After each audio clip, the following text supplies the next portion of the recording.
How y'all doing? I'm Paul Ryan, your host of Across the Cowboys podcast. If you're new to the show, thank you for joining us. And to our regular listeners, welcome back. With me, as always, is my co-host, the greatest co-host in the world, Mike the Pig Crumv. Mike, how are you? Doing good, my friend. How you doing, Paul? Long time no see. Yeah, man, it feels like forever, sir. Yeah, it's been fun. A lot of work. We've been busy. Yeah, you know, when we texted last week, you know, we were just talking, saying we were excited to record again, and you mentioned that it hadn't been too bad, like taking these last couple of weeks off because there's not really much going on right now, and we don't want to try to, you know, fabricate storylines or anything. Yeah. Coming up with the like NFC East rankings was like my little slick way of keeping myself writing, you know. And people like to do that, like, oh, Eagles, who has the best this and that. So it's been doing well, getting a lot of views, so I can't complain. Yes, sir. Well, Mike, before we get started, where can we find you on Twitter, sir? At City Piglet, guys. Nice and easy. Guys, I'm Paul Ryan. You can find me on Twitter at Paul_Ryan15.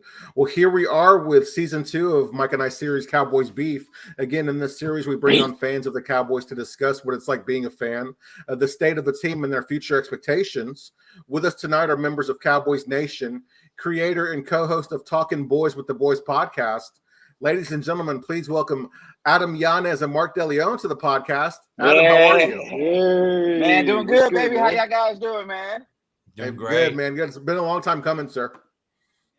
Yes, sir. Been looking forward to this, man.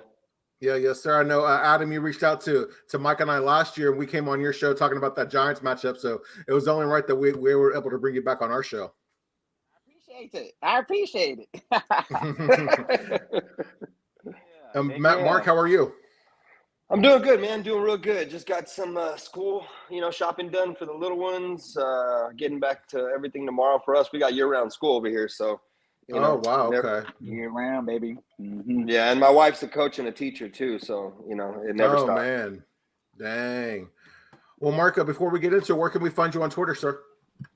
At Mark D's Corner, Mark D talking boys with the boys. Yes, I'm sir. usually on Twitter talking a lot of shit and talking about a lot about the Cowboys. Sorry, I'm sorry, man. I won't cuss. Oh no, you can cuss. Okay, I was gonna say, are we good? We're good. You cannot be worse than Mike, I promise. You cannot. Is that hey? I think that's a test there, bro. Challenge accepted. Was that a challenge? Hey, Adam, where can we find you on Twitter, brother? Man, y'all can find me at Hop DeVille. There on Twitter, man. You know what I'm saying? Adam Y, dog. Always blasting and talking boys with the boys, man. Hey, yes, sir. Shout out to the Talking Boys with the Boys cartel, man. You know how it goes. Absolutely. Hey, I like that. All right, Adam, let's get after it, sir. I'm curious. How did you become a Cowboys fan, and how long have you been a Cowboys fan? I'll totally be honest with you, man. It's my whole family's there. My uncles are fans. My dad is a huge fan. They've been, 70s, 80s. I mean, I was born in 80, so I really didn't. I mean, growing up, I watched it and did things like that. And I'll be honest, dude, the early 90s, dude, I was like Thurman Thomas, dude, from the Bills, dude. Like, I liked him. I liked other guys. I mean, there was like other teams really, dude, that at that time when like early, like 10, 11, 12 years old when I was watching football at that time, dude. And it wasn't really till 92, man, where I was 12 years old, bro, when they won that Super Bowl in 92 and 93 back to back, dude. And that's kind of where I really just settled in and was like, man, wow. Like, and especially back home where we're from, and Mark will tell you this too, man, like the little city that we come from, they turn the fuck up, bro. When I tell you they turn the fuck up, we turn up, dog. Like, we shut down. It's called 14th Street, right, Mark? And I'm talking about the whole little city goes out there, man, and it's horns honking, it's parade, man. Like, it was, man, crazy, dog. But yeah, dude, like, dude, my like I said, my pops, he's been a huge Cowboy fan all his life, man, and that's kind of runs in the blood, man. You know what I mean? Absolutely. Well, if you're born in Texas, you're pretty much born a Cowboys fan, right? That's right. You better be. Exactly. Hey, Mark, we got oh my bad, dude. I was gonna say we got a few of them guys. Oh, the Oilers, and now they're Texas fans, right. Yeah, I'm like, man, okay. I got 50% of my family in Houston, man. So don't even talk to me about it, man. You know me, dog. Yeah, you know me, dog. Well, for me, man, along the same lines, except for me, it all started with my uncle Arnulfo. It's kind of my namesake. Arnulfo DeLeon. My middle name is Arnulfo, and it started with him. I mean, he's been a Cowboys fan I mean, I was 7, 8 years old sitting there watching the Cowboys, and now I know this isn't right. But sitting there, he's smoking Marlboros, drinking beer, and I'm sitting there watching the Cowboys with him. And Yeah. It started from a very young age, man. I got a picture of me 5 with a Cowboys helmet on, man. So I was making bets at 8, 9 years old on the Cowboys, stuff like that. Very similar. In Kingsville, man, you got to understand, we take the Cowboys. It's not just support. We got a town of like 25,000 people, and it's like they're our home team. Okay, it really is, bro. It's like they're our home team. Like my brother said, when we won those Super Bowls. He's not just talking about like a block of a street. He's talking about the whole main street of our town. He's talking about like 4 miles of a strip of a town, and everybody's out there honking and raising hell because the Cowboys won the Super Bowl. Okay, that's what he's talking about. It's live as hell. If the Cowboys win the Super Bowl anytime within the next couple of years, there will be a viral feed coming from Kingsville of shit that you will not believe, bro. I promise you. Really? Okay. Because if that shit was recorded from back in the day, facts. Oh my God! If that shit was recorded from back in the day, people would not. It's inexplainable how much we love the Cowboys in our hometown, man. You guys, sounds like it's a religion for you guys, man. Yes, absolutely. And if you're an Eagles fan, we'll tolerate you, but we never really like you. You a town like that deserves one. Right. Like 25 years now, they deserve. Thank you, Mike. Seriously, man. Like my uncle's sitting up there waiting on it, man. Like that's who. Like seriously, when you talk to us, when you talk to me and this dude right here, we want it not just because we're delusional Cowboys fans and we're obsessed. We want it he wants it for his dad. I want it for my uncle. You know what I mean? Yeah. We want it for people that we want to see cry when the Cowboys win, bro. Literally. That's right. Yeah. Die hard, brother. Yeah. It's important when you want it for somebody else and not for yourself. You know what I mean? That's right. That's right. Because at the end of the day, man, like you said, man, what is it? 27 years now. So I mean, do our elders, so to speak, have 27 more years? No. Exactly. We might get to see at least 1 or 2, hopefully 5. I don't know. But you know what I mean, like. But like Mark said, his uncle, my pops, dog, my uncles, man, my whole family, dude. You know what I mean? Like, my aunts, bro. Like, I'm telling you, it runs deep, man. It runs really deep down south, dog. Like, it's wild, dude. It's wild. Like, if you ever want to know why we're the most lucrative franchise in the world, come to a Walmart in Corpus or Kingsville. All right. It'll show you right there, man. Yeah. Like everybody's wearing Cowboys. They're selling Cowboys. I mean, his pro shop's in our mall. Okay. And you know what I mean? Mm-hmm. So that's a perfect transition. Speaking of merchandise, favorite current player right now, favorite all-time player. Give me both. You go ahead, baby. Current right now, man, it's Micah, dog. It's Micah Parsons for me. It's number 11. It's the line. It's the kid, man. We haven't seen a guy like this, and I will emphasize this because a lot of people like to emphasize this word, but this guy is the epitome of it, dog. The epitome, the upper echelon, dog. The kid is outstanding, man. So current right now has to be Micah Parsons, dog. What he's done since he came in the league. It's only been 1 year, and I believe he's going to repeat it from here on out, man. I really, really do. But I guess another all time maybe. Man, dude. Hey, look, don't get mad here, but Antonio Ramiro Romo, dog.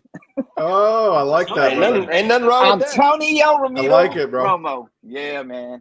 And I mean, I'm not a Romo stan like that hard to where like I'm just gonna argue and be like, well, I mean, no. I mean, I will argue, but I feel like he's one of those players who deserved it, man, for what he did for the franchise and things like that of that nature. But I mean, as far as like, there's some guys and you see them on Twitter, man. Fuck that. It's all about Tony and Tony this and I'm just like, man, like that time's passed, man. And that's what a lot of people, they keep forgetting that shit like that, it's over with. You know what I'm saying? But if there was one guy that I can bring back to possibly play in the Super Bowl, would be that guy, man. Because that guy right there, he just look, man. I mean, y'all know the story. All four of us ain't got a powwow here about what Romo did when he came into the league and what he did for the franchise, man. The dude was a fucking baller, man. And yeah, he's my favorite all-time guy. And the guy's he's a Latino, man. So you know what I'm saying? Well, there's a lot of myth though behind that for us South Texans, though. Even to dive a little bit further into Tony Romo. I mean, you know, every Mexican down here knows the fact that his grandparents are from Robstown. Okay. Yep. Facts. And we all own that. The dude showed up at Joe Cotton's, and you would think that the president was there, right? Yeah. I mean, come on now. And then his story. What is not to love about his story? Came up from nothing, worked his way into it, and became that man. You know, so I mean, I would agree with my brother here, Tony Romo. But as far as Darren Woodson for me is a personal favorite. Darren Woodson, a lot of people. I knew you were gonna say Woody. I thought you were gonna come out with Woody out of the but I feel you on Tony though. Like I do. I really do. Because it's not just watch him throw touchdown passes, stuff like that. It goes deeper. You know what I'm saying? But field play, Darren Woodson, man.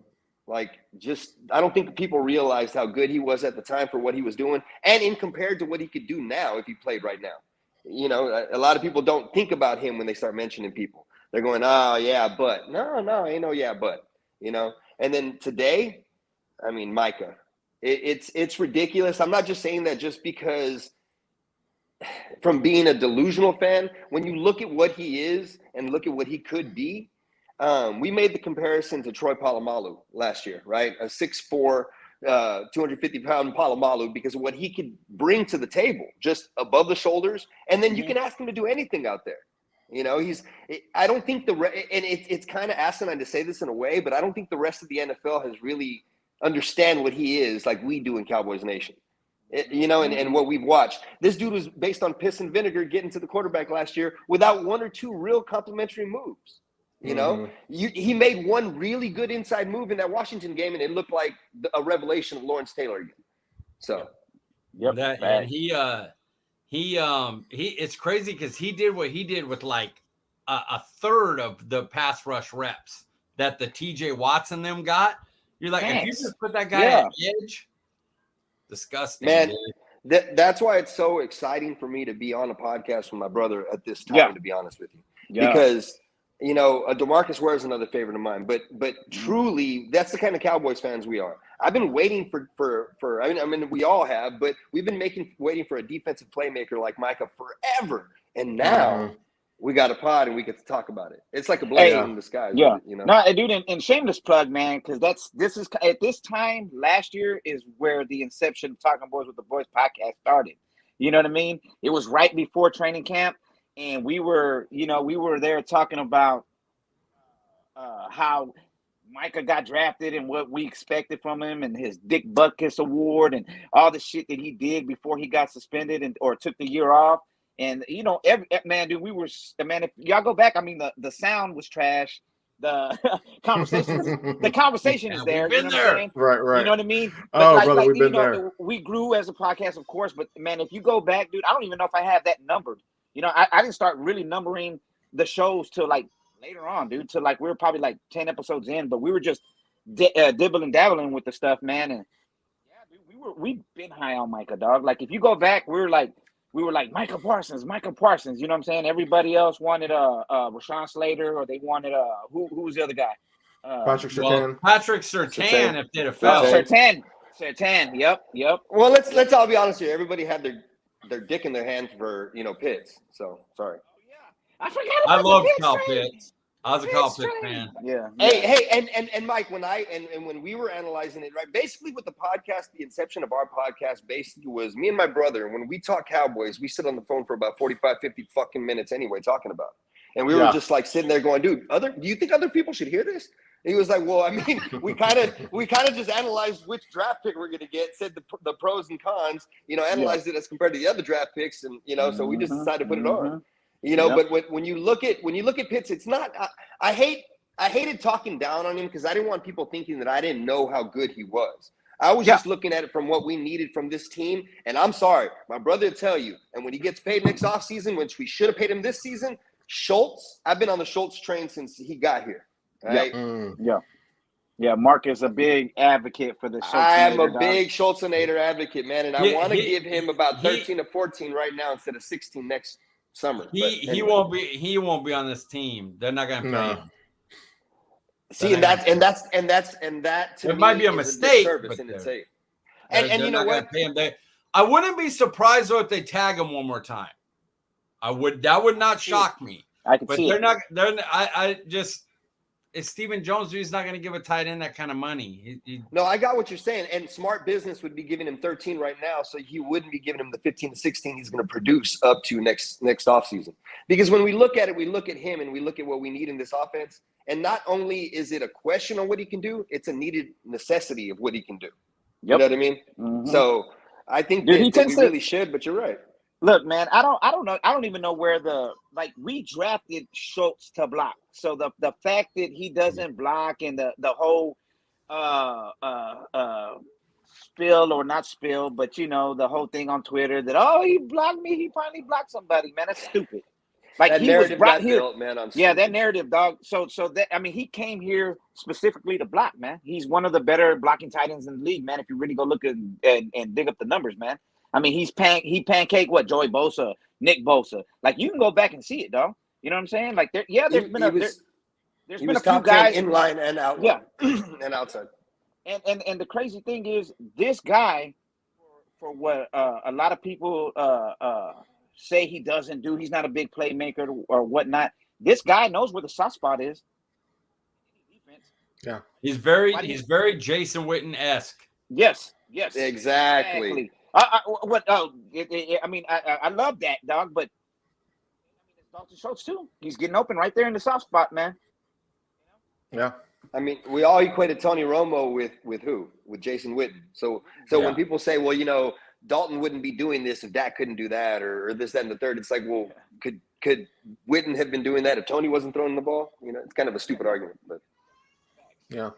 You know, maybe it's Dalton Schultz, maybe it's Micah Parsons, but, you know, Mark, when you look at the 2021 season, which coach or player do you feel deserves more respect or was responsible for our success or lack thereof? Honestly, given how shitty the defense was the year before, Micah Parsons. Given just how horrible the defense played. I mean, Trayvon Diggs, when you look at what he did, it's hard. I love Trayvon. But it's hard to depend on that, you know, and to say, well, that's why we did that. I think that was more a result of what the D-line was doing.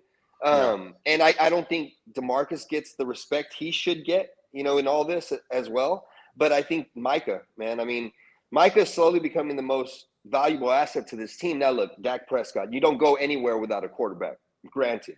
But what I think we're going to be saying at the end of next season is, well, shit, y'all remember that Baltimore team? I mean, they had Trent Dilfer. Shit. Had Joe Flacco too. I mean, I'm just saying that's where I put Micah, man. Micah to me is Ed Reed, Ray Lewis, and let's say Chris Canty rolled into one. Mm. But it also starts with the brain, man. It also starts with the brain of it all, man. And that's Quinn, dog. You know what I mean? And I know a lot of people too weren't happy with the hire when we first got him. And I remember, dude. I mean, dude, I have receipts of a lot of people who were like, "Oh man, he's the one that blew this and that in Atlanta against the New England in the Super Bowl, and he ain't done this and he ain't done that." But y'all weren't saying that when he was a straight up defensive the head coach for Seattle, were y'all? Everybody was praising the shit out of him. It's two different things, man. You know what I mean? A head coach and a DC is two different things, bro. You know what I mean? So, look at. Like Mark just stated, man, fucking Nolan. Nolan was just that right there, man. I mean, that was straight hot basura, right? So the crazy thing is, that should tell you a lot about Quinn, man. What he did when he came in this year, man, to get a guy like Jayron Kearse, man, to play at the level he's playing at, man. Yeah. To get him to finally get Trayvon in a position. You know what I mean? And shouts out to the homie, man, from back home, man. You know what I mean? He's Al Harris. Al Harris, man. We know Al. You know what I'm saying? So he went to school at A&M, dog. You know what I'm saying? I hooped with Al. Played ball with Al. Yep. Oh, wow. That's cool. Yeah, we got to play. Yeah, we with them before. You know what I'm saying? So this is before the league, baby. So I'll give you a real cool story about Al Harris real quick. Please do. So when he got drafted, the day he got drafted, he was the tenant to one of my homeboys. They owned a lot of property. A friend of ours, Rob Vega. Shout out to Rob. Yeah, shout out to Mr. Vega. He was one of their tenants, and when he got drafted, the day he got drafted, he walked out of his apartment, gave the keys to Mr. Vega. The only thing he took with him was an albino python, and told them, "Hey, y'all can have everything that's in there." That's tight. Just walked away, got into a car, and he said, "All I need is my python," and left everything in there. This dude wasn't some. I mean, he was about to go to the NFL. In Kingsville, we got in trouble for a few violations regarding under the table associations, with agents and shit like that. So it's not like, I don't know if y'all know A&I Kingsville and the history of, football down there. But when you go into Kingsville, there's a stadium there, and there's flags around that stadium. And every one of those flags is an LSC championship, man. I mean, there's about, 25, 30 up there? Dang. Yeah, go look up the Hoggies, baby. Go look it up A&I football, man. It's. I mean, we got Daryl Green, John Randall. Yes, sir. Love him. We got a lot of NFL players that came out of there, and when you think of some of those things, it all kind of speaks for itself. So right. Well, who's the player this year? You guys each get one. Man, there's a lot of options. This is a fun question. The player that needs to step up or step out for Dallas this year. There's some guys to pick from. I'm interested who you guys choose. I like that question. You want me to go first? Yeah. Okay. Honestly, it might seem a little off, but I think a player that is really on the hot seat with this is Jabril Cox. I know he hasn't. This is kind of a rookie season in a sense to him. Well, he could get his job taken if this dude doesn't produce. Yeah. I mean, we're drafting a linebacker this coming draft to take his spot. It's not like we're going to sit there and go, "Hey, you can do it. It's okay. You can do it." What I'm saying is, I mean, he either produces or we're going to look for somebody else to do it, and we're going to get LVE, another one-year contract, and he's going to be on special teams.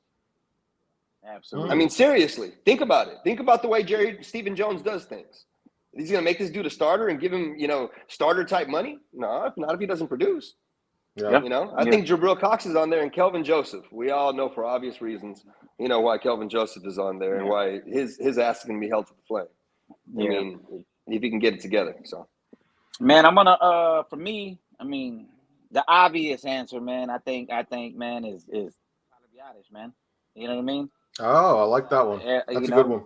Tyler B, dog. Like, I mean, we're already hearing reports that Matt Porniak, my dude, is pushing his way up there to get some of those reps. They were already trying to give those reps to Connor Williams last year, man, before he got released. You know what I mean? Or he got released in the offseason. But it's man. I think they're really trying to find something there, man. So he's either got to get better or he's out the door, man. And that's one half of the quarterback's brain right there, man. That's the other guy, man.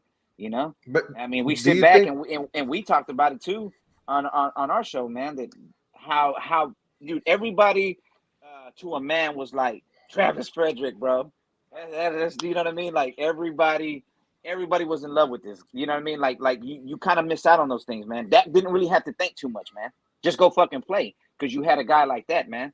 To help you out, to pinpoint the mic, to pinpoint the the guy coming in the A gap or the C gap or whatnot. You know what I mean? Like so I mean, dude, center's a big deal, man. Center's a really, really big deal, man. So that's the anchor to the whole line. So yeah, that boy Travis B. But do you think that he should his spot should be on the hot seat though, Adam? I mean, do you think that he had a bad year last year? I do not. I don't think it was as bad as what we all made it to be. Made it. I guess or thought it was. In real time, it seemed pretty bad. I mean, we have a segment on our show called "The Good, the Bad, and the Ugly," right? So, I mean, this guy, Tyler Biadasz, how many times did he make it on there, Mark? The Ugly. It's about 4 in a row. I mean, really? We were like, man, he's constantly giving Dak Prescott fucking lap dances. You know what I'm saying? We're like, man, he's getting forklifted. But then if you go look at the numbers, I can tell you, you know what I'm saying? Like I mean, this dude played very well down the stretch, man. So, you know what I'm saying? Maybe he got in the groove. Maybe I don't know, bro. You know what I'm saying? His problem is his mental I'll throw a couple things out there. One, Cowboys are worried about him. You know, can he pick stuff up? They have to rely on Zach Martin a lot on that. Yes. I'll also say, I hope this is more of a known thing, but I'll let it out. Connor McGovern, they're talking about taking snaps at center because they really like Farniak at guard. So they're thinking about trying to get McGovern snaps at center. Problem is there again, his is mental.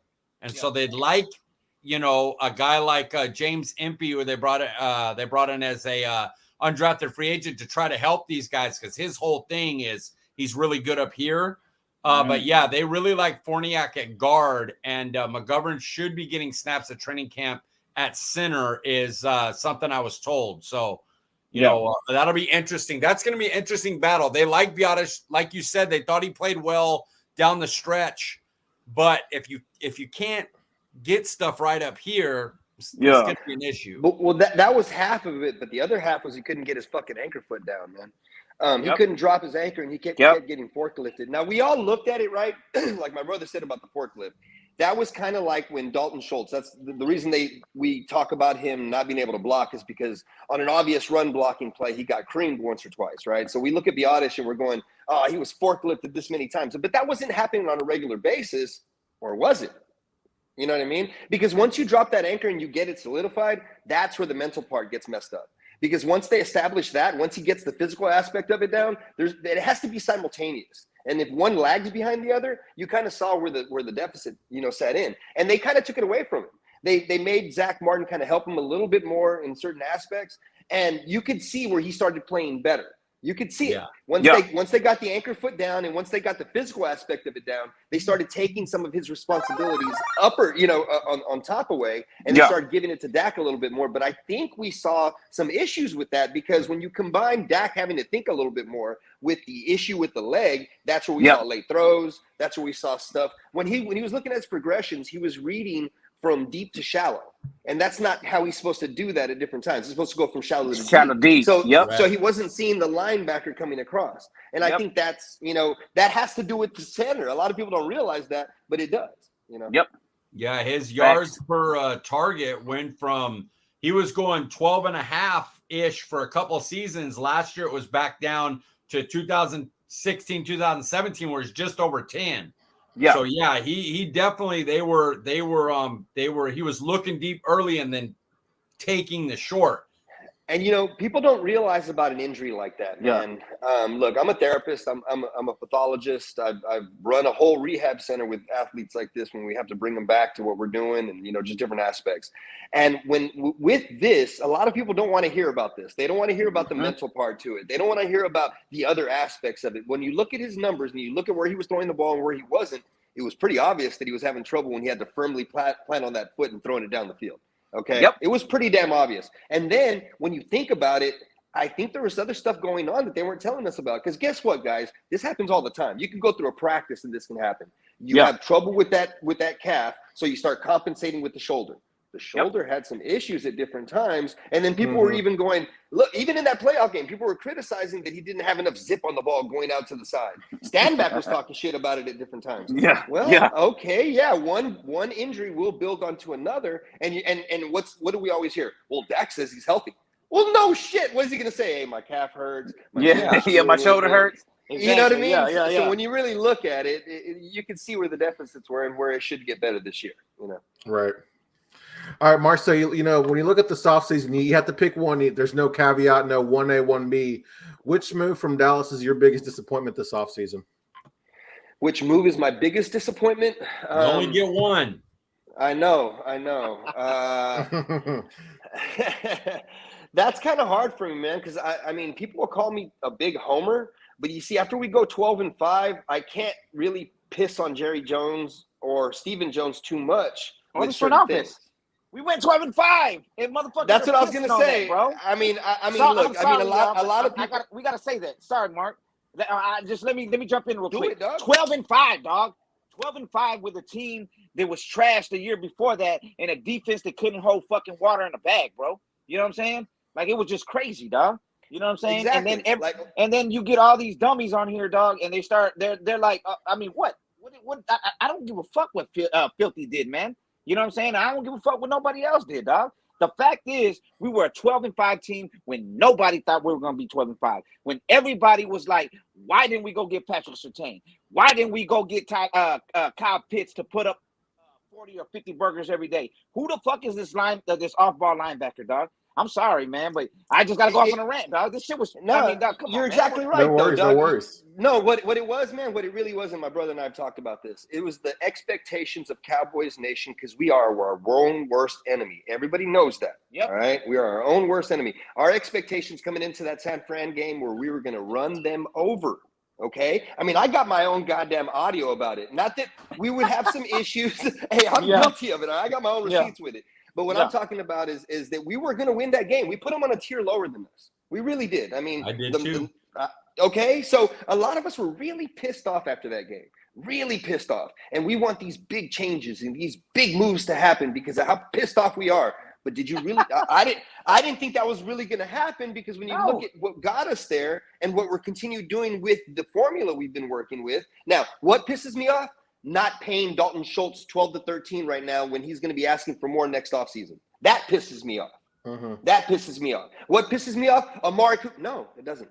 No, Amari Cooper doesn't piss me off. That's an all-star bridge player. When we drafted CeeDee Lamb, I knew in the back of my mind, Jiminy Cricket was sitting there going, you think they're going to keep both of those dudes around or what? Yeah. You really think that gave our boy 88, dog? Mark was saying that early on, dog, in the pod, dog. After we drafted CD, he was like, "I know this is Amari's replacement." And I love Alpha because he calls him Alpha. He called Amari Alpha. That's my boy. Amari is my dude. He was like, but that's CD Lamb is his replacement. And we had a lot of people talking. What are y'all talking about?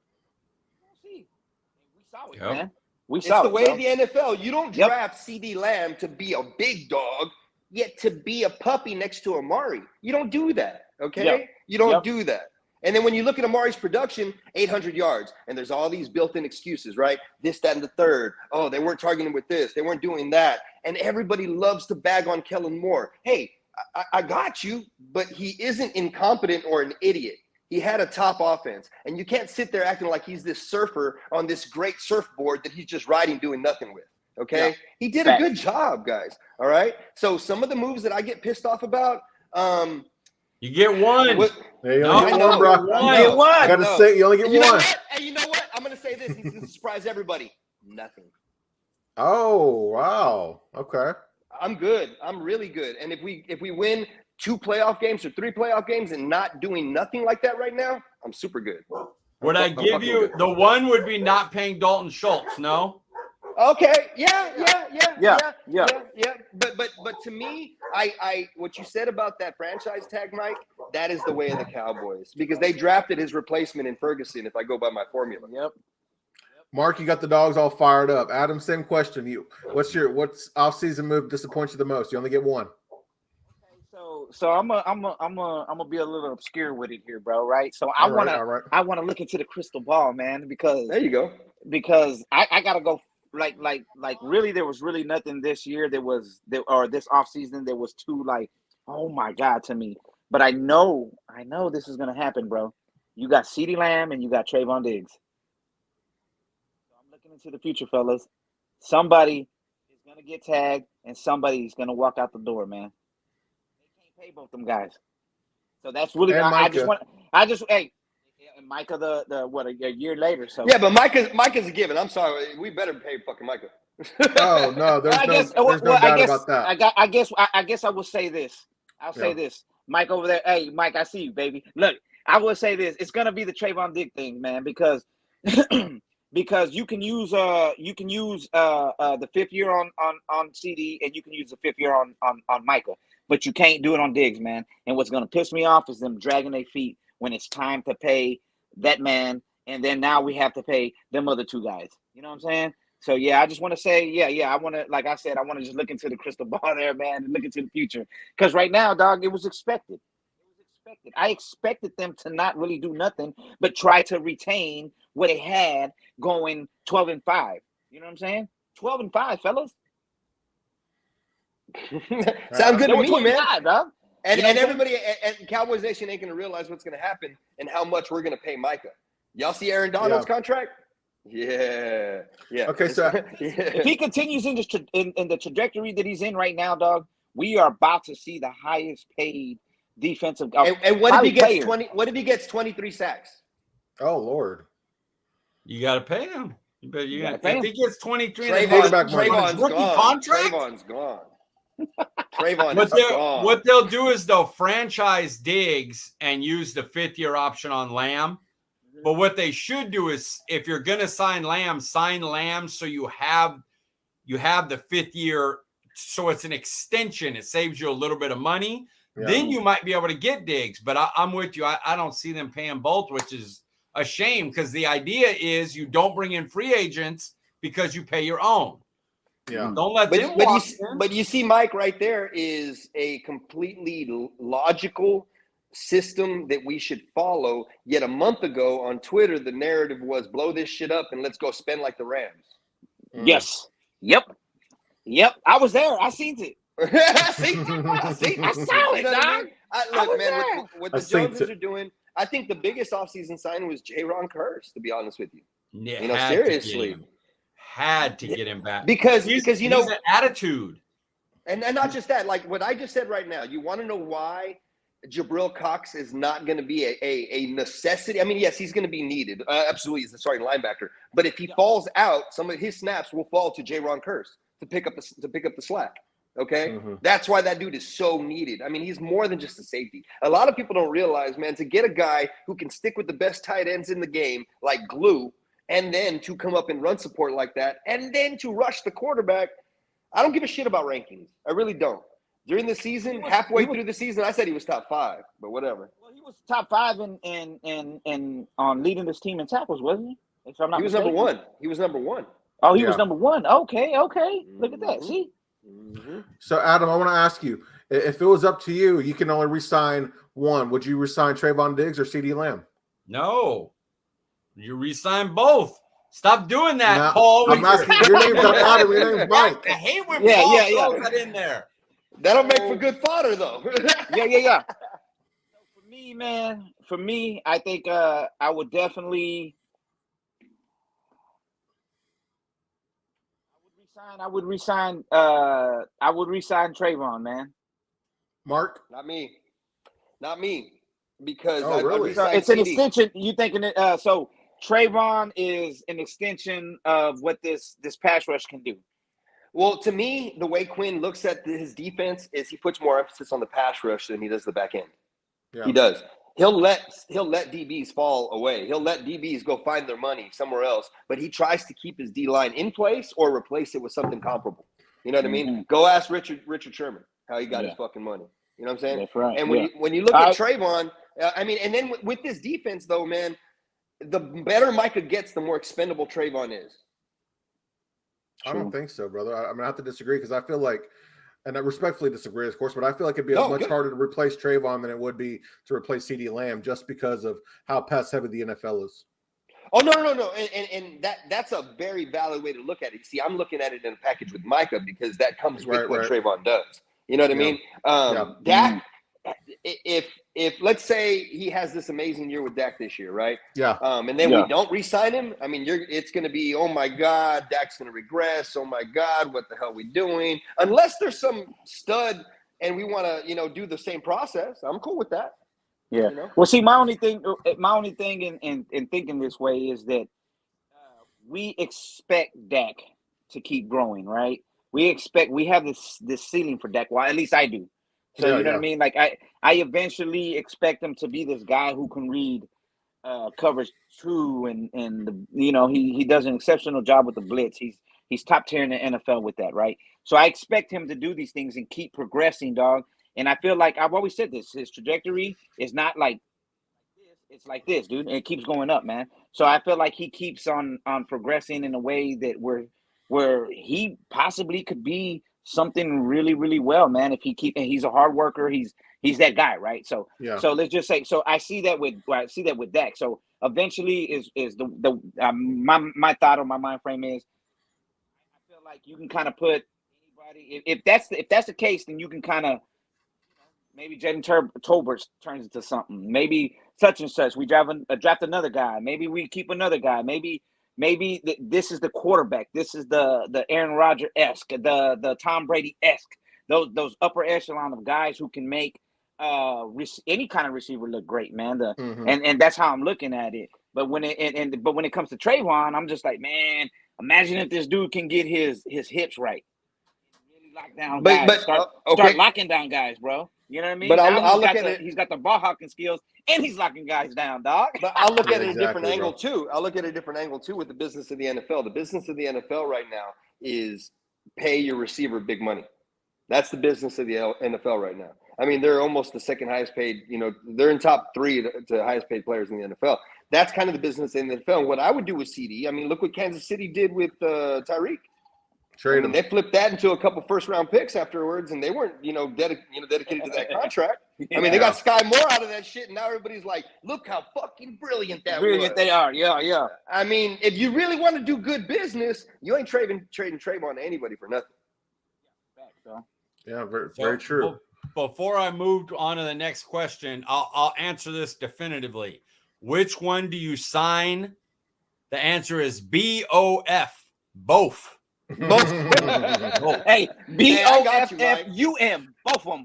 Both of them. Yeah. Which position group worries you the most on the team? Was that me? Linebackers? Yeah, but it's got to be linebackers for me, man. Because aside of Trayvon, I'm sorry, Micah. Aside of Micah, what do you have, man? And that's because Micah's not a full-time linebacker either. You know what I mean? You got Jabril Cox, and we discussed this, right, Mark? You got Jabril Cox coming off an injury. You know what I mean? You got Damon Clark, who we just drafted, man. It's gonna take a while to get back into the swing of things. You got LVE, who we continue to give him a 1-year deal to see a prove it deal. It seems like is what they're doing with him, man.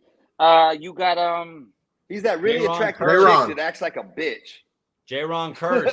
J-Ron Curse is also a part-timer. Yeah. Part-timers. So you mean to tell me in the linebacking room you have 2 part-timers? You have the best guy, I mean the best defensive player in all of NFL, which is Micah Parsons, in my opinion. This is my opinion. So I know y'all are listening out there, whoever's listening, man. Hey, it should be your opinion too. But then you got him, he's a part-timer, and you got J-Ron Curse, and he's a part-timer.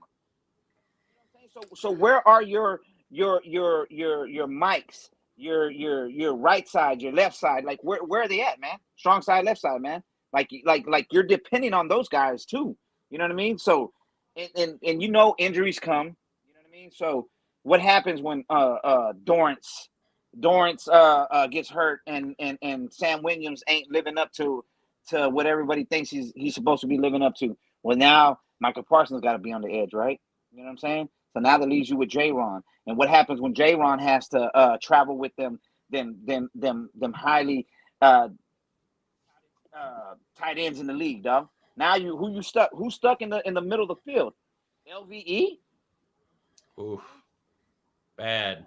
Now if you get Jabril Cox and he comes back to what we saw at LSU coming out, man, I mean, you'll be good there, man.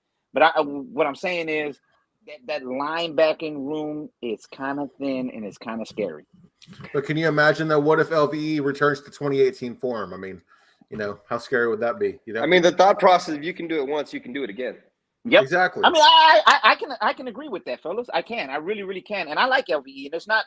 I'm not sitting here saying that LVE played like trash last year because he did really a lot better than a lot of people realize, dog. Yeah, down the stretch, man. That boy was playing, man. But he, to me, in my opinion, just the eye test, he still looks sluggish. He still doesn't look like that guy from 2018 that you're talking about, Paul. You know what I mean? Like, so he doesn't look like the wolf hunter to me, man. No, he just needs to get that bitch out of his soul. That's what he needs to do. He needs to get that bitch out of his soul. That hating ass bitch out of his soul. That Micah shouldn't make every play. He shouldn't try to shut up. Go try to make every play, dumbass. That's what he needs to do. I'm serious because when I look at his injuries, it's shoulder to neck injuries. Okay, so why are you overrunning the play? Why are you underrunning the play? Okay, so why'd you misdiagnose the shit and go hit the wrong running back? For me, I mean, to me, there was a little bit of losing his best buddy in Jalen, you know, and it kind of crushed him a little bit. Seriously, with his all-pro buddy over there, the Predator and the Wolf Hunter, right? Thanks. And then he had this stud who's not going to give him any kind of leeway. Look, there's a lot that goes into locker room shit, man, that it impacts these players. He just needs to get his shit right, and I think he can be a very productive player again. Now, linebacker, yes, but to me, the whole success of this whole goddamn thing is predicated on the O-line. Like, just because they played so good last year at certain times, I mean, there was a time there where they were all there. Everybody was healthy, and we didn't know what the hell is going on because they still weren't doing it. I mean, we are a carousel with the O-line too. We're a Tyron Smith injury away from Tyler Smith starting at left guard, and then what are we doing? Because our whole experiment is hoping that this dude can be a starting guard in the NFL. You know, so I don't know. That O-line scares the shit out of me. We just talked about Tyler Biadasz. You know, if he starts reverting back to some old tendencies, we're looking at that getting lap dances and us getting big boyed again, because that was the biggest issue last year. And, you know, that goes back to the linebacker play because, I mean, let's say Jabril Cox has a hell of a season. We're still going to be getting big boyed because he's not exactly heavy in the ass. Nope. Yep. And I was listening to Brian Broaddus on 105.3 The Fan today, and he was just saying, you know, what can we really expect out of Terrence Steele? You know, I mean, what if he regresses? What does that do to the offensive line? So that's a good pick right there, Mark. And, you know, sometimes people talk about Philbin, right? They want to, you know, oh, Philbin this, Philbin that. Like, people don't realize they criticize coaching. They don't even realize what they're criticizing at different times. I mean, last year we had a line that was going 201 yards a game, okay? Yeah. We had first a line 6 games of the season where people were going, oh, my God, you see how Terrence Steele is playing above where he used to play? And then flip to after the bye week, and all of a sudden Joe Philbin doesn't know what he's doing, and we need to get a new offensive line coach. Hey, I wanted running game Moses. I got it. I did. But it's not like I'm sitting here going, this line's going to suck. Philbin's back. Oh, my God. Yes, dog. Yep.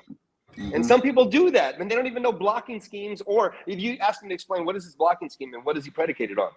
Yeah. Stop asking me questions, Mark. Yeah. I will say this real quick, Pig and Piglet and Paul. Look, I will say this, dog. I will say this, man. We're what, a week or 10 or 9 days away from training camp, and we go get a guy named Sam Christian. Christian Sam. Yeah. Okay. So we go and get him, and then we still have ties to Anthony Barr. I can tell you what we need to know heading into training camp, bro. So, you know, and added Malik Jefferson as well. Oh, Malik Jefferson. Yep, we added Malik. That's right. We sure did, man. Yeah. Yeah, that's Dan Quinn special right there. Yeah. Hey, Paul, why don't we flip this question, because they're kind of getting into it right now. And you take it after this one. But what's the one free agent you guys would sign? Only one. Don't give me, I want this or that. You pick one. One guy you would sign to that would help this team the most. A veteran free agent that's out right now that you could get.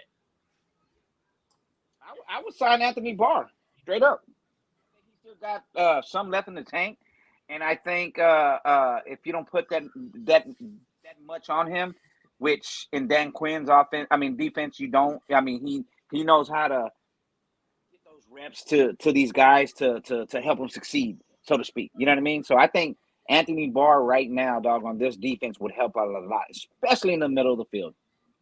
Veteran swing tackle. Anybody. Give me a veteran swing tackle with some experience in the NFL. Darrell Williams. There you go. Yeah, there you go. Punch for Buffalo. Yeah. I need a veteran swing tackle. Hey, so did Ty Nsekhe. Mike, so did Ty Nsekhe. Hey. True. That's true. Ty was 39 years old. I can't sit here and hang my hat on Waletzko. You know, I can't sit here and go, well, we got it right there. That's your swing tackle. Swing tackle is a very important position, and people just act like it's a secondary aspect. You know what I mean? The sixth man off the bench is really important, man. Go after the Spurs a few times. That rookie's going to be their swing tackle. I have a feeling that scares the shit out of me. Yeah, me too. I don't want my rookie moving around like that. Learn to play one of them. Man, you go watch his feet. He pitter-patters to blocks. He's stuck in the mud sometimes. He looks like an oversized tight end at different times. Yeah. You know what I mean? I'm just like, this is okay. Oh, shit. I mean, I'm interested to see what Ball has, man. You know what I mean?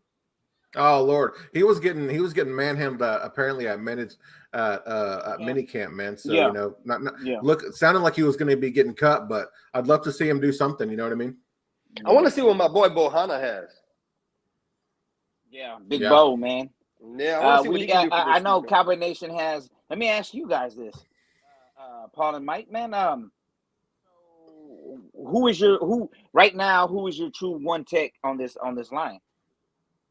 Might go for it. They're gonna put Neville Gallimore there, but that ain't my guy. But they're gonna start Neville and Osa are gonna be your starters, and Neville will be the one technique. But man, if you've ever watched this show, you want to talk about rant. Let's hear it. I went on like an 11-minute Lord, classic, man. A couple years ago after the Ravens ran all over us.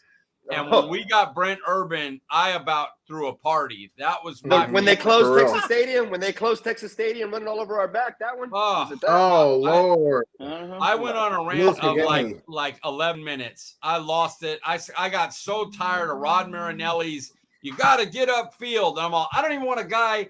I told him his orphans. If anybody's old enough to watch the Eddie Murphy stand-ups, I told him I wanted the guy that he don't even know what pass rush means. When you say pass rush, I'm gonna marry you right there. That's just stand there and block people. That's it. So Mark, what you call it? A trash can full of what? Mark, a trash can full of dirt, man. Trash can full of dirt. That's what we need right there to take up a couple blocks and allow Micah to use that 4-3 untouched. I think untouched Micah blow shit up. Ridgeway will be that in a year. I think Ridgeway is that mentality, that type of player. But you can't ever expect a rookie to be able to do that. You can't expect it. No. Maybe he will. Maybe he will. He's got the attitude. But you don't expect a rookie to. Yeah.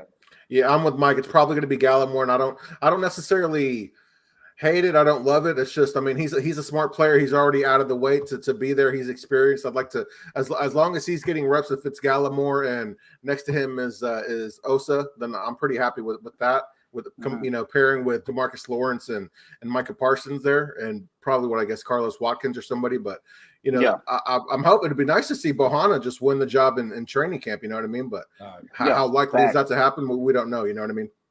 It would be nice to see a true one tech in there every once in a while. You know what I mean? Because Neville Gallimore is not a true one tech. He's a penetrator. He's a 3 tech basically, but we rotate so much that Quinn likes these guys in there at any given moment because they can play every position. But at the same time, the versatility. I mean, we got big the fuck boy last year. All right. Yeah. No, especially the minute Brent Urban went out, the team, they had that was my guy. My dad's a Bears fan. So I watched every snap of Brent Urban the season before. And when we signed him, I told our buddy Dan Rupert and Massey and them on the 40 podcast, I was like, y'all don't know who this guy is. So you don't appreciate this signing yet, but you will. And in one of their last podcasts, they were like, man, losing Brent Urban stinks. And I was like, now you see, that's what I saw the year before. So, I mean, man, we did a whole little spill on Brent Urban when we first got him too, man. We were like, man, we looked at some video, we did some things on him. We were ecstatic, man. And you're right. You're right, Mike. There was a lot of people who, and that's what I don't get, man, is there's a lot of guys who don't want to, I mean, especially if you're a content creator, man, come on, man, go look at some film, go look at who these guys are, man. Brent Urban got released. When he got released, he was still at least top 10 in run defense, dog. You know what I'm saying? If I'm not mistaken. He played 2 full seasons and was top 3 rated. I was going to say, there you go. Yeah. Majority of the season, he was number 1. So we were live. We're like, man, Brent fucking Urban, baby. You know what I'm saying? So, Yep. Go ahead, Paul. I know I skipped yours. You're up, my friend. I'm sorry. No, it's just, looking at this roster, guys. I mean, Mark, is there a veteran that you feel might not make this roster? I feel like you've talked about somebody on the timeline a few times. I think I know the answer. Oh, really? Yeah. For some reason, I thought you were going to say Fowler. I thought that you've been talking about Fowler a little bit. That's actually, that's what? That's one of the wrong guys. That's Mario powers up. Yeah. Mario. Okay, my bad, y'all. Honestly, no. I'm a Dante Fowler believer, actually. Okay, thank you. Good. I like my him too. assessment of Dante Fowler is he's a star, not a superstar, and he plays Right. just as good as the talent around him. If he Mhm. is not injured and barring injury, I mean, he's a 9 to 10 sack guy, in my opinion. You know what I mean? Yeah. No.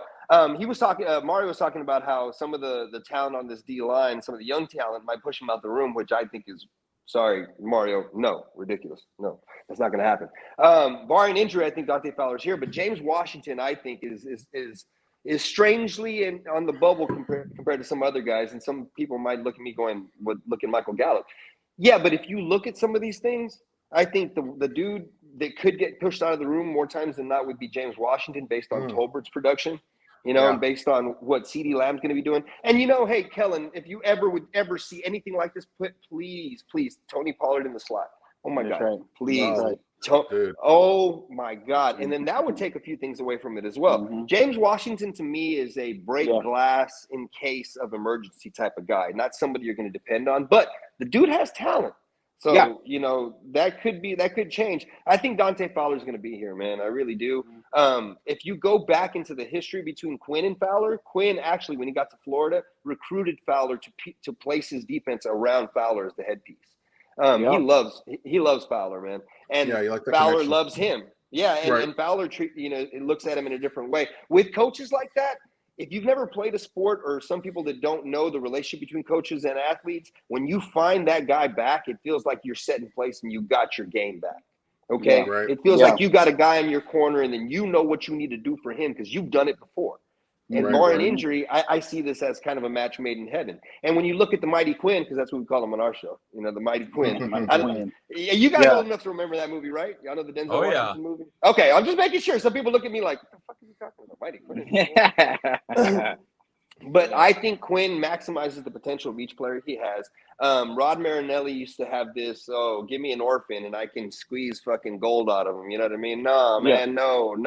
Go get me Dante Fowler, who was a top 10 draft pick, and let's reignite that shit right under him.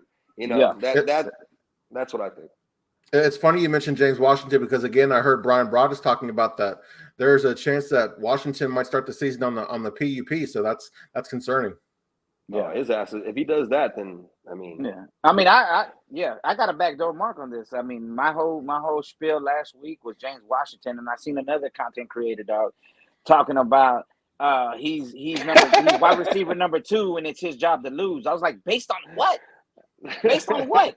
Yeah. What the fuck has James Washington done that makes him wide receiver 2 on this on this team? You know what I mean? Right. Hot take. And now you're hearing bullshit, I guess, because we all know it's not going to happen. But you're seeing ties to Debo. You're seeing ties to DK Metcalf. You're seeing ties to Deontay Johnson. As much money as we got sitting there, they're gonna tie us to everybody. We're the Cowboys. So I'm just saying.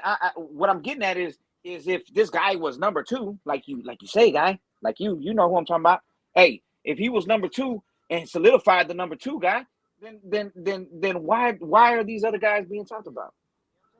Like what merits you to even think that this guy's number 2? He hasn't done nothing. The number 2 right now is starting the season on PUP probably.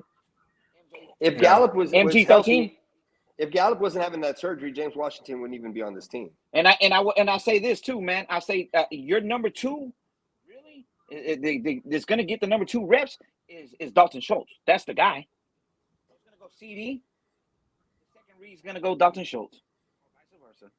You know what I mean? So, and then we'll see what Jordan got. If he gets a good report with Tolbert. There's already been a strong connection apparently between Dak and Tolbert, saying that Dak's been real impressed with his skills. He likes how he asks a lot of questions. He seems like a really refined route runner and everything. So he seems real polished for a rookie. And and even on our show, I mean, we did this too. Andres, this is for you. Fucking Noah Brown, right? Fucking Noah Brown. We all like to pick on a dude and punch at him a little bit, especially on Twitter, stuff like that. But there is a stat out there that's pretty positive in his direction. He had the 3rd longest receiving average out of the receivers, in Dak's favor. He had 11 yards per catch. That was behind CD and behind Gallup. So, I mean, we could say fucking Noah Brown, but he does produce every once in a while. Wide receiver on the team right now. I mean, I'm just saying, like James Washington has to do something to just take Noah Brown's fucking job, in my opinion. You know, I won't lie. I mean, it'd be nice if James Washington, if he could stay healthy, if he was our wide receiver 3, wide receiver 4 until Gallup got back and Tolbert was getting adjusted to the game. I mean, I wouldn't be mad because he's at least shown some flashes. Yeah. Oh, I agree with that sentiment. Yeah, definitely. I mean, I'm not saying that he's just absolutely trash. Right, but what threw me for a loop is getting on here and seeing somebody say that he was wide receiver 2 and it was his to lose based on what? You tell me. Yeah, exactly. No, man, like the reason they brought him in for the offense is because he mimics a lot of what our receivers can do. You can put him in the X, the Y, you can put him in the slot.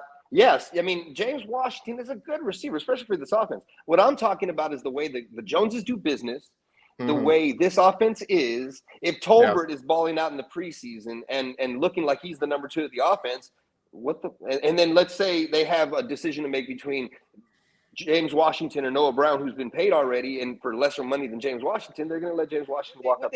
What they give Washington 1 year, like $3 million, I thought, or something like that. Yeah, it was nothing they can't cut. Yeah, it was nothing they can't cut. Yeah, I don't know how much guarantee it was or anything. Yeah, but you already know how they like he said, like Mark said, how they do business. If the Joneses can save $2.5 million, they're gonna do it. Yeah, $2.5 million. Go ask Clinton Dix. Yep. Right. Oh, y'all remember that? And that was McCarthy's guy. Oh, he's going to be the safety, the starting safety. This is the guy that's going to answer our questions at he didn't even make it to preseason. Okay, my bad. Man, yeah, that was crazy. Yeah. What a crazy time, man. 2020 was something else, dude. Yeah. That's you, Paul. Yeah, so, when you look at including the draft, what grade would you give the Cowboys offseason, Adam? Man, I think for all intents and purposes of what we're doing right now, I think I'm just going to give them a B+. How about that? Okay, that's fair. A B+. Nothing wrong with that. Higher than I expected. Because we were 12-5. Signed back Jalen Curse. We filled holes. Granted, it wasn't the guys everybody wanted, man. It wasn't the Tyler Linderbaums of the world. You know what I'm saying? It was a guy named Tyler Smith. Don't put me in that boat. It wasn't who's the other pass rusher or somebody. It was Sam Williams. You know what I mean?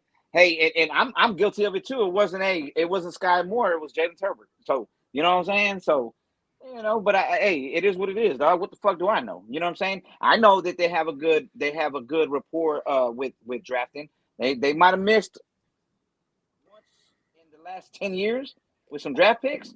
Yeah. But hey, you know what I'm saying? I mean, look, dude, the only guy we're missing on defense is Randy Gregory, dog. And for me, I give us a B+.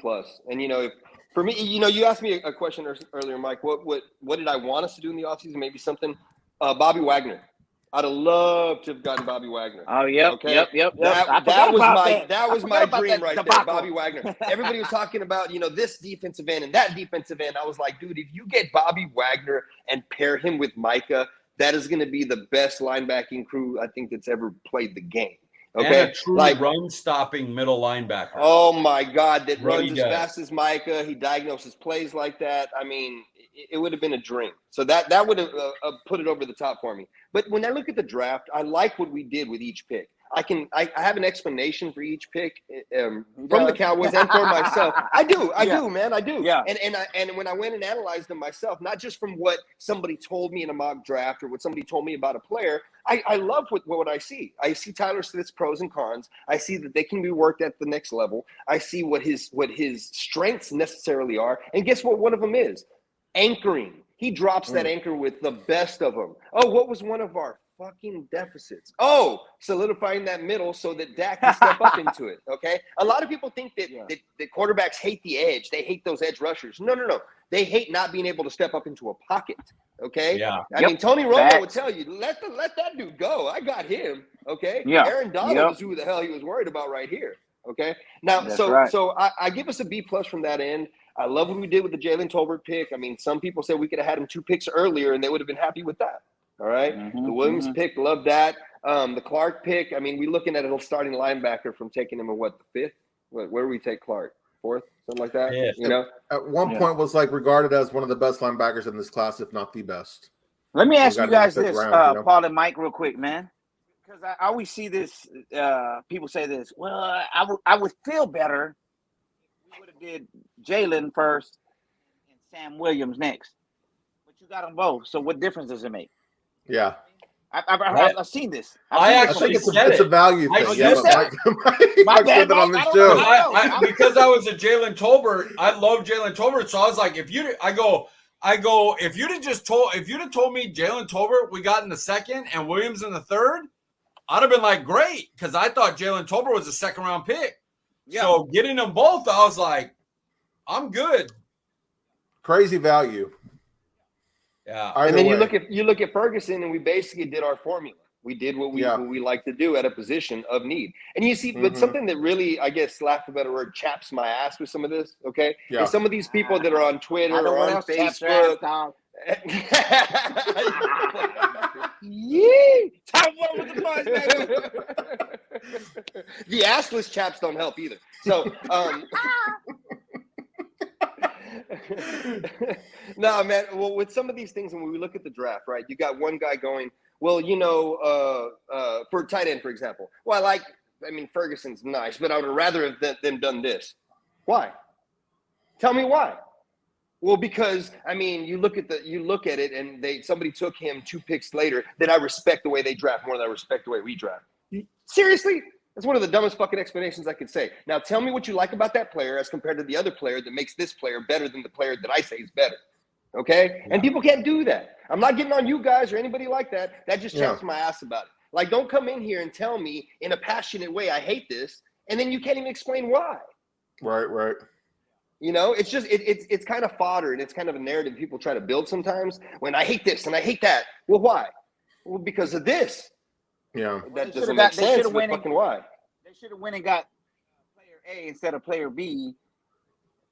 When they're this close to each other. And it's just like, well, why? Like you tell me what the difference is, or how do you even know that player A is going to pan out and player B is not? Right.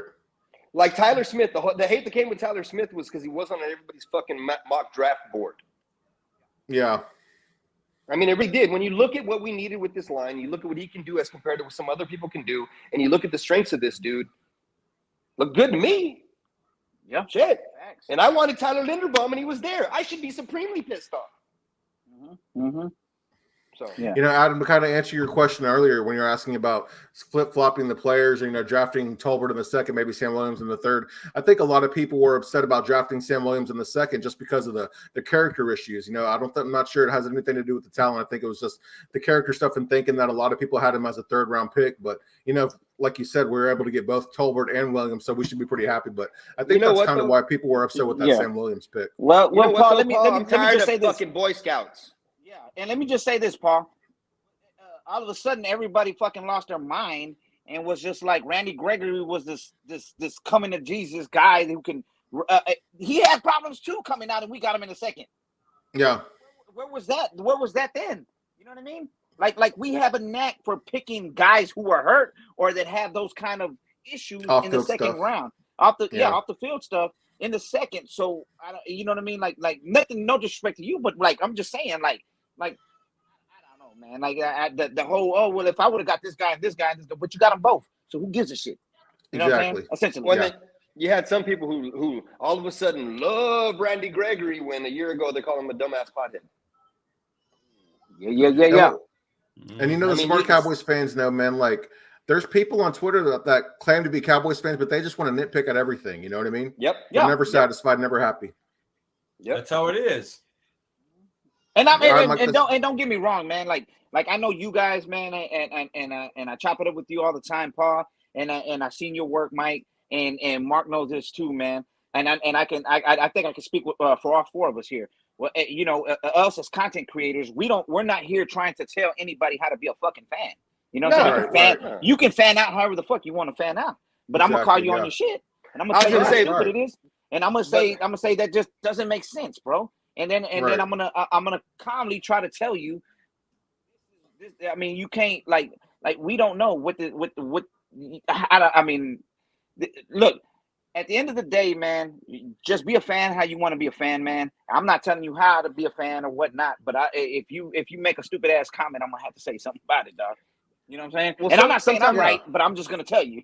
Well, Exactly. that and sometimes statements are just made, whether on Twitter or on podcasts, just to build a narrative so people can just be Right. shocked and awed, and see people can say, "Oh, I never thought about that player. He knows something I don't. That player's really good. Look, last year in fantasy, he gave me this many points." You know what I'm saying? Like, there was one dude who came out on our show, and I mean, I'll completely call him out with it and what he said. I mean, we were about to go into the Giants game, and this dude's telling us how much we need to supremely kick the Giants' ass and show out against them. Yet we need to rest everybody, and Ito Smith needs to be the lead back. What? How does that work? How did exactly? That was my question too. I was like, It was Ito Smith and Hardy. Yes, yeah, blind ass James Hardy. He wanted to lead And the then backfield. he said he was gonna be upset if we didn't go and put up 40 burgers on him. And this is the content creator that people respect on Twitter. Okay, it really is. All right, tuck it back. Anyway, so with some of that, Doug, and what he was saying with that didn't make sense, and he wanted to try to build this fodder on our show of yeah, man, we need to go out there and kick the shit out of the Giants because we haven't been doing that right now, and we're so good that we ought to be able to do that with backups. Hell yeah! And I'm sitting there going, you fucking serious, bro? Like, if we went in there with Ito Smith and James Hardy and beat them by 1, I would have been fucking over the moon, like we did with Cooper Rush in Minnesota. Okay, exactly. Like, yeah. And then he didn't even really know what he was saying. That's why I don't like this, because when I questioned him on it, I was like, why isn't Tony Pollard playing?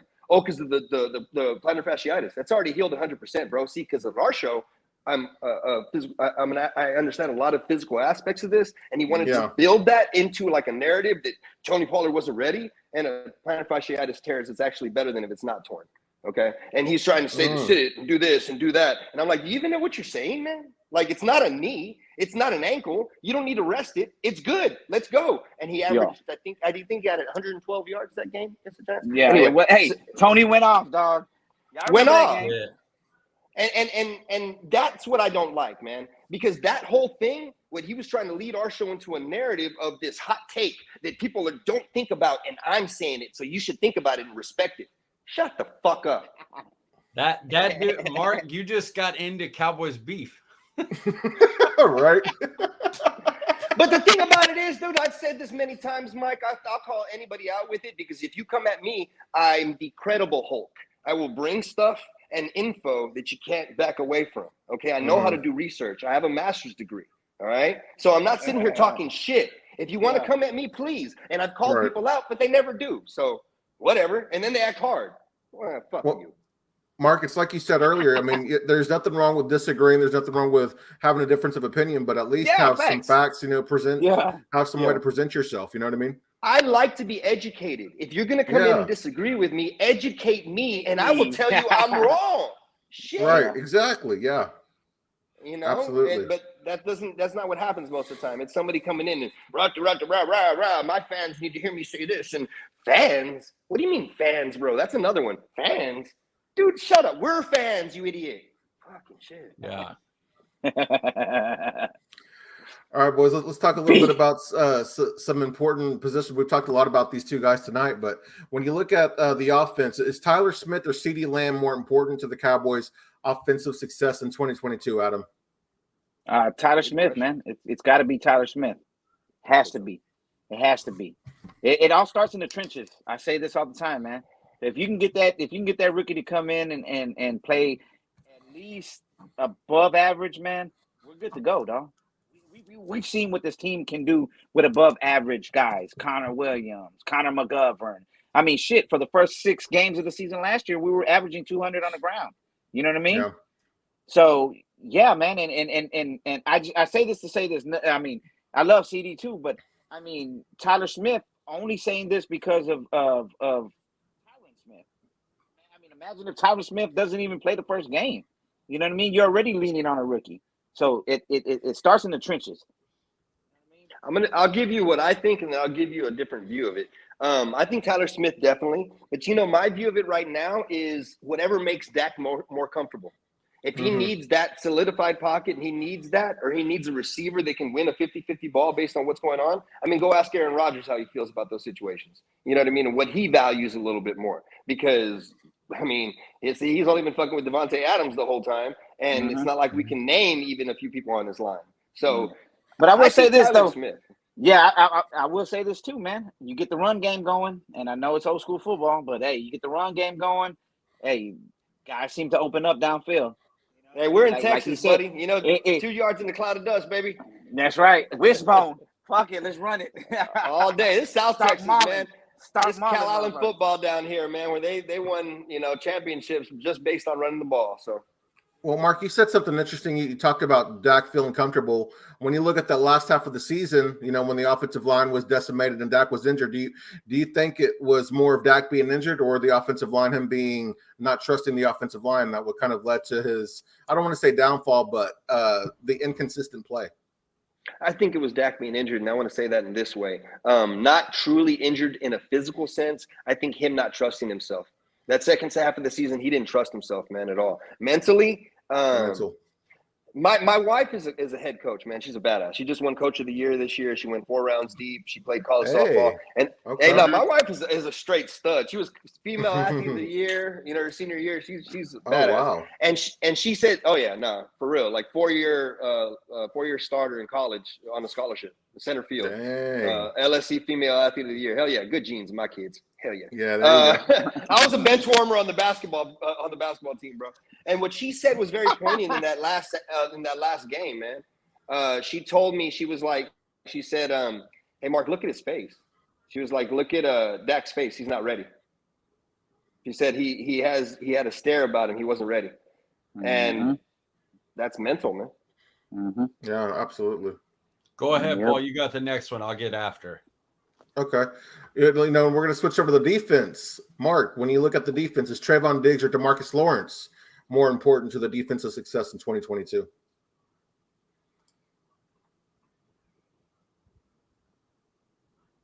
Oh, we might have lost Mark. Adam, you still with us? Yeah, I'm here, man.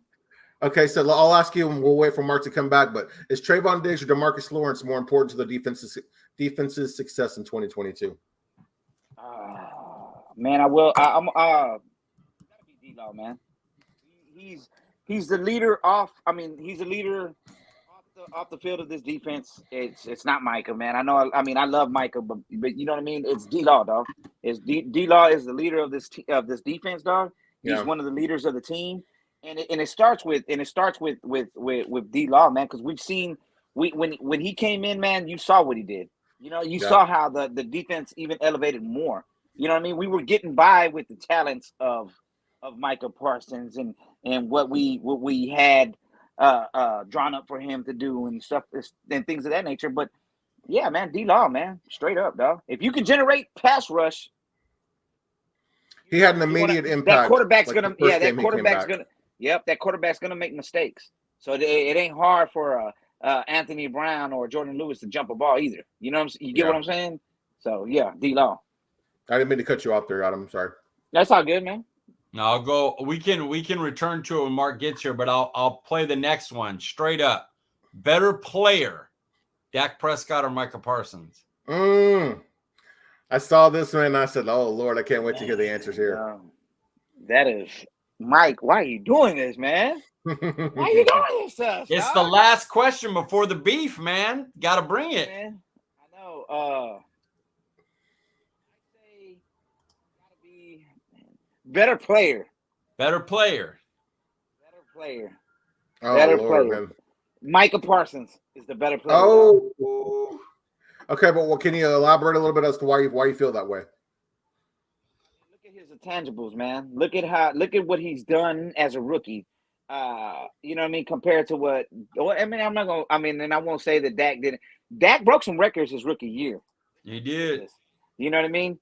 But at the same time, it hinged on one of the best O lines in the game. We were number one or number two at that time. And then you had a stud in Zeke Elliott, dog.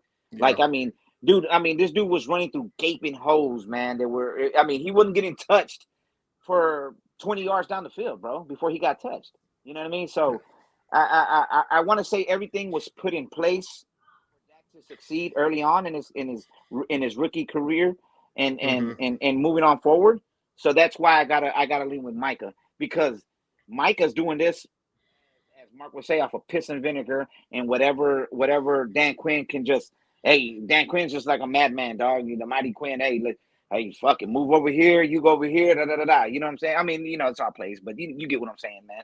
So he's just letting the guy go, essentially. So I think Micah Parsons is definitely the better player, athletically and physically.